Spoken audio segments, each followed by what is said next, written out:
بسم اللہ الرحمن الرحیم۔ بچوں ہم آپ کو ایک اللہ کے ولی کی کہانی سناتے ہیں۔ شیر پر سواری کرنا۔ تالقان کے علاقے کا رہنے والا ایک آدمی جس کو شیخ ابوالحسن خرقانی رحمۃ اللہ علیہ کی زیارت کا بے حد شوق تھا، راستے کی دوری اور سفر کی مشکلات کا خیال آتا تو خرقان جانے کی ہمت نہ پڑتی۔ آخر ایک دن شوق زیارت نے ان کو بے تاب کر دیا۔ رخ زیباں کی زیارت کے لیے سامان سفر باندھ لیا۔ راستہ کٹھن اور دشوار گزار تھا، لیکن وہ ہمت کا پکا تھا۔ کئی دن تک پہاڑی اور جنگلی راستے سے ہوتا ہوا ایک طویل اور پرصعوبت سفر کے بعد آخرکار منزل مقصود تک پہنچ گیا۔ شہر خرقان میں آ کر اس نے شیخ ابوالحسن رحمۃ اللہ علیہ کے گھر کا پتہ دریافت کیا۔ وہاں جا کر نہایت ادب کے ساتھ دروازے کی زنجیر ہلائی۔ تھوڑی دیر کے بعد ایک عورت نے کھڑکی سے جھانک کر پوچھا، کون؟ اس نے جواب دیا، میں حضرت شیخ ابوالحسن رحمۃ اللہ علیہ کی قدم بوسی کے لیے شہر تالقان سے حاضر خدمت ہوا ہوں۔ اس عورت نے کہا، واہ میاں درویش، بھلا یہ بھی کوئی مقصد تھا جس کے لیے تم نے اتنا طویل اور کٹھن سفر طے کیا؟ معلوم ہوتا ہے کہ تو نے دھوپ میں اپنی داڑھی سفید کی ہے۔ تمہاری عقل و دانش پر رونے کو جی چاہتا ہے۔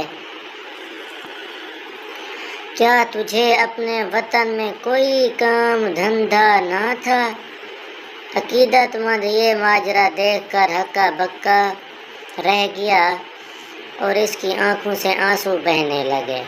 تاہم اس نے ہمت کر کے پوچھا کہ حقیقت اس کی نظر ایک شخص پر پڑی جو شیر کی پیٹھ پر اس شان سے سوار تھا کہ پیچھے لکڑیوں کا گٹھا لدا ہوا ہے اور ہاتھ میں سیاہ سانپ کا کوڑا ہے۔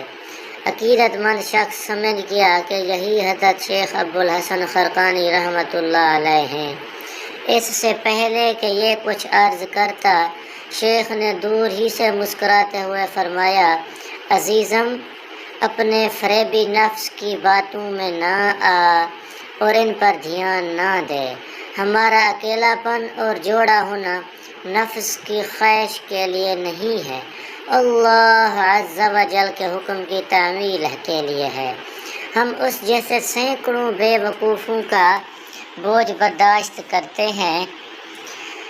یہ گفتگو میں نے تیری خاطر کی ہے تاکہ تو بھی اس بدخو ساتھی سے بنائے رکھے۔ تنکی کا بار ہنسی خوشی برداشت کر، کیونکہ صبر کشادگی کی کنجی ہے۔ اللہ تعالیٰ نے مجھے یہ بلند مقام اپنی بیوی کی بد زبانی پر صبر کرنے کی وجہ سے عطا فرمایا ہے۔ اگر میں اس کی ہر ذرّہ برداشت نہ کرتا تو یہ شعر میرا مطیع کیسے ہوتا؟ اگر میرا صبر اس عورت کا بوجھ نہ اٹھا سکتا تو یہ شعر میرا بوجھ کیسے اٹھاتا؟ تو بچوں، درس حیات اس کہانی کا سبق یہ ہے، انسان کو ہر حال میں راضی برضا الہی رہنا چاہیے اور صبر و شکر سے کام لینا چاہیے۔ صبر کرنے والے ہی اعلیٰ مقامات عرفان حاصل ہوتے ہیں اور وہ اعلیٰ مقامات تک پہنچتے ہیں، ولی کامل ہوتے ہیں۔ صدق اللہ العظیم۔